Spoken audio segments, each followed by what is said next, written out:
नमस्कार दोस्तों, welcome to SG edu centre. SG edu centre में आप सभी का स्वागत है। दोस्तों आज है 11 फरवरी और 11 फरवरी के जो भी इम्पोर्टेंट करंट अफेयर है उसको हम लोग एमसीक्यू के थ्रू देखने का प्रयास करेंगे। आइए शुरू करते हैं। आज का कोटेशन है कि सफर में मुश्किलें आए तो हिम्मत और बढ़ती है। अगर कोई रास्ता रोके तो जरूरत और बढ़ती है। अगर बिकने पर आ जाओ तो घट जाती है दम अक्सर। ना बिकने का इरादा हो तो कीमतें और बढ़ती है। आइए देखते हैं। पहला क्वेश्चन है कि किस देश ने हाल ही में डीप सीक एआई पर प्रतिबंध लगाया है। यानी which country has recently banned DeepSeek AI. Option A Singapore, option B South Korea, option C Indonesia और option D none of this. तो दोस्तों इसका सही आंसर है साउथ कोरिया ने डीप सीक एआई पर प्रतिबंध लगा दिया है। इससे पहले दोस्तों अमेरिका, ऑस्ट्रेलिया जैसे देशों ने भी इस पर प्रतिबंध लगाया है। नेक्स्ट क्वेश्चन है, हाल ही में किस राज्य सरकार ने ड्रोन प्रमोशन और उद्योग नीति 2025 को मंजूरी दी है। यानी which state government has recently approved the drone promotions and industries policy 2025। Option A Haryana, option B Madhya Pradesh, option C Uttar Pradesh और option D none of this. तो इसका सही आंसर होगा दोस्तों मध्य प्रदेश ने ड्रोन प्रमोशंस औद्योगिक नीति 2025 को मंजूरी दी है। देख लेते हैं इसके कुछ इंपोर्टेंट पॉइंट को कि मध्य प्रदेश सरकार ने drone promotion and industries policy 2025 को मंजूरी दी है। इस नीति का उद्देश्य है दोस्तों राज्य में ड्रोन निर्माण, प्रशिक्षण और सेवाओं को बढ़ाना। दोस्तों ड्रोन का उपयोग कृषि, रक्षा और औद्योगिकी क्षेत्र में बढ़ाने पर जोर होगा। नेक्स्ट क्वेश्चन है कि हाल ही में किस देश के वैज्ञानिकों ने आईवीएफ तकनीक का उपयोग करके पहली बार कंगारू जायगोट बनाया हुआ है। यानी recently scientists of which country have created kangaroo zygote for the first time using IVF technology। Option A Russia, option B Germany, option C Australia और option D none of this. तो इसका सही answer है दोस्तों Australia ने IVF तकनीक का उपयोग करके पहली बार जायगोट कंगारू जायगोट को बनाए हैं। आइए देखते हैं इसके कुछ एडिशनल इंफॉर्मेशन को कि Australia scientist have successfully created a kangaroo zygote using IVF यानी in vitro fertilisation technology for the first times के लिए। दोस्तों ये जो ब्रेक थ्रू है वो हेल्प करेगा वाइल्ड लाइफ कंजर्वेशन और जो है कंगारू रिप्रोडक्शन को अंडरस्टैंडिंग करने में। It could also assist the preserving endangered marsupial species जो है जो कि इंडेंजर्ड में है उसको भी प्रिजर्व करने में हेल्प करेगा। नेक्स्ट क्वेश्चन है कि हाल ही में एन बीरेन सिंह ने किस राज्य के मुख्यमंत्री पद से इस्तीफा दिया है।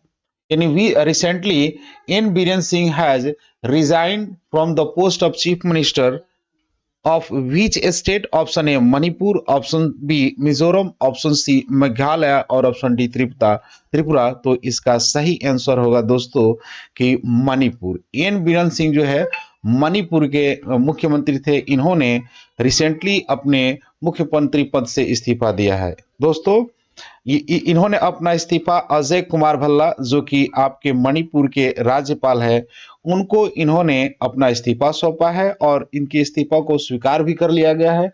लेकिन अभी वो आपके कार्यकारी आपके मुख्यमंत्री के रूप में काम कर रहे हैं। दोस्तों ये जो है मणिपुर में कुकी और मैती के बीच में जो 2023 में शुरू हुआ था दंगा, जिसके वजह से आपको आईएनसी यानी इंडियन नेशनल कांग्रेस जो है इनके खिलाफ अविश्वास प्रस्ताव लाने वाली थी, जिससे उससे पहले इन्होंने अपने पद से इस्तीफा दे दिया। आइए देखते हैं इसके कुछ एडिशनल इंफॉर्मेशन को कि एन बीरेन सिंह दोस्तों मणिपुर के मुख्यमंत्री थे और वो भारतीय जनता पार्टी के वरिष्ठ नेता थे। उन्होंने हाल ही में राज्य में राजनीतिक अस्थिरता और हिंसा के कारण इस्तीफा दिया है। नेक्स्ट क्वेश्चन है कि हाल ही में कौशल विकास एवं उद्यमिता मंत्रालय यानी कौशल विकास और नीति आयोग ने स्वावलंबन पहल शुरू की है। किस राज्य में?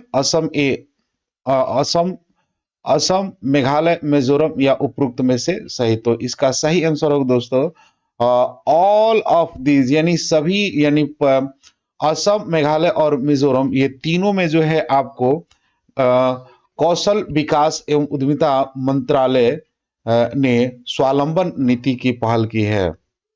दोस्तों, स्वावलंबनी पहल को कौशल विकास और उद्यमिता मंत्रालय और नीति आयोग ने मेघालय में शुरू किया है। इस पहल का उद्देश्य महिला सशक्तिकरण और कौशल विकास को बढ़ावा देना है। यह महिलाओं के लिए रोजगार के अवसर पैदा करने और उद्यमिता को प्रोत्साहित करने पर केंद्रित है। नेक्स्ट क्वेश्चन है कि हाल ही में किस राज्य के मुख्यमंत्री ने कौशल उदय दौरगई प्रशिक्षण कार्यक्रम शुरू किया है? यानी recently the chief minister of which state has launch the Kaushal Uday दोगई training program? Option A Tripura, option B Assam और ऑप्शन सी मणिपुर और डी है दोस्तों नन ऑफ दिस। तो इसका सही आंसर होगा आपका त्रिपुरा। त्रिपुरा में ये आपको कौशल उदय दोगई प्रशिक्षण केंद्र शुरू हुआ है। नेक्स्ट क्वेश्चन है कि भारत की पहली फेरेट अनुसंधान सुविधा हाल ही में कहां पर शुरू की गई है? यानी where has the India first ferret research facility started recently? Option A Haryana, option B Uttar Pradesh, option C Madhya Pradesh और ऑप्शन डी हिमाचल प्रदेश। तो दोस्तों इसका सही आंसर है हरियाणा। हरियाणा में पहली फेरेट अनुसंधान सुविधा की शुरुआत की गई है।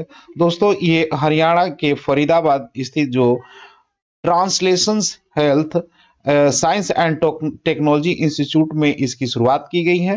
ये एक रेस्पिरेटरी डिजीज से होने वाली जो भी संक्रामक बीमारियां हैं उसका रिसर्च करेगा, वैक्सीन तैयार करेगा और प्रशिक्षण इसके अंदर किया जाएगा।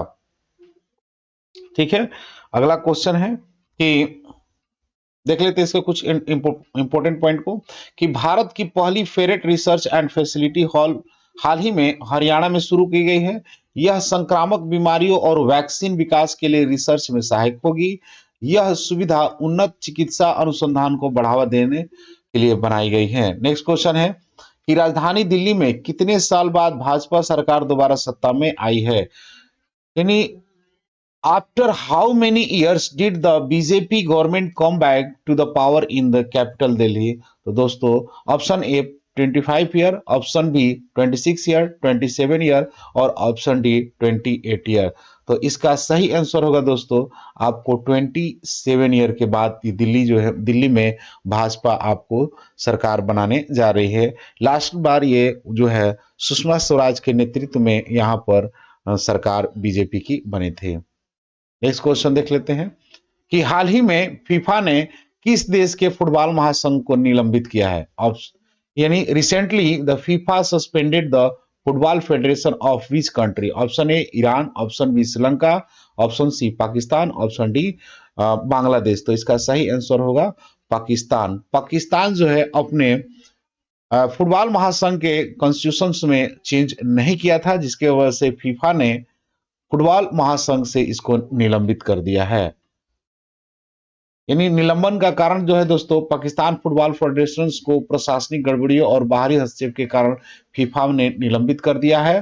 पाकिस्तान अब किसी भी अंतर्राष्ट्रीय फुटबॉल टूर्नामेंट में भाग नहीं ले सकता है। फीफा की शर्त निलंबन हटाने के लिए दोस्तों श्रीलंका ने यहाँ पाकिस्तान को अपने नियमों में बदलाव एवं चुनाव कराने होंगे। नेक्स्ट क्वेश्चन है कि भगवान बुद्ध त्रिसेवा अभियान जो हाल ही में खबरों में रहा किससे संबंधित है? यानी what is the Lord Buddha ट्रिवेजा अभियान which was in news recently related to? Option A Nepal, India and Sri Lanka, option B Myanmar, Thailand, Vietnam, option C Thailand, Vietnam, Laos और ऑप्शन डी इंडिया, कंबोडिया और थाईलैंड। तो इसका सही आंसर होगा India. दोस्तों बुद्ध से संबंधित जो भी उनकी कार्यशैली थी या जन्म था उन सभी को जोड़ने, पर्यटन को बढ़ावा देने के लिए ये प्रोग्राम लॉन्च किया गया है। यानी लॉर्ड बुद्ध त्रिसेवा अभियान भारत, नेपाल और श्रीलंका के बीच बौद्ध विरासत को बढ़ावा देने के लिए एक सांस्कृतिक पहल है। इसका उद्देश्य है दोस्तों भगवान बुद्ध के उपदेशों को फैलाना और पर्यटन व सांस्कृतिक आदान प्रदान को बढ़ावा देना। नेक्स्ट क्वेश्चन है कि देश का पहला सहकारी विश्वविद्यालय राष्ट्रीय त्रिभुवन सहकारी विश्वविद्यालय कहाँ शुरू किया गया है? यानी the country first cooperative university national त्रिभुवंस cooperative university was started where? Option A Maharashtra, option B Gujarat, option C Uttar Pradesh और ऑप्शन डी मध्य प्रदेश। तो इसका सही आंसर होगा गुजरात जो है आपको देश का पहला सहकारी विश्वविद्यालय यानी राष्ट्रीय त्रिभुवन सहकारी विश्वविद्यालय खोला जाएगा।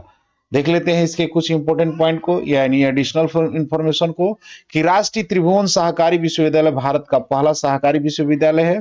दोस्तों यह महाराष्ट्र नहीं होगा बल्कि आपका ये गुजरात में स्थापित किया जा रहा है। इसका मुख्य उद्देश्य सहकारी प्रबंधन, ग्रामीण विकास और कृषि अध्ययन को बढ़ावा देना। नेक्स्ट क्वेश्चन कि हाल ही में किस राज्य ने सूखे से निपटने के लिए सुजल परियोजना की शुरू की है? यानी which state has recently launch the Sujal project to tackle drought? Option A Maharashtra, option B Karnataka, option C Uttar Pradesh और ऑप्शन डी आपका नन ऑफ दिस। तो इसका सही आंसर है कि कर्नाटक सरकार ने सूखे से निपटने के लिए सुजल परियोजना की शुरुआत की है। आइए देख लेते हैं कुछ इसके एडिशनल इंफॉर्मेशन को कि सुजल परियोजना दोस्तों सूखे और जल संकट से निपटने के लिए शुरू की गई है। कर्नाटक सरकार ने इस परियोजना को जल प्रबंधन और संरक्षण के लिए लॉन्च किया है।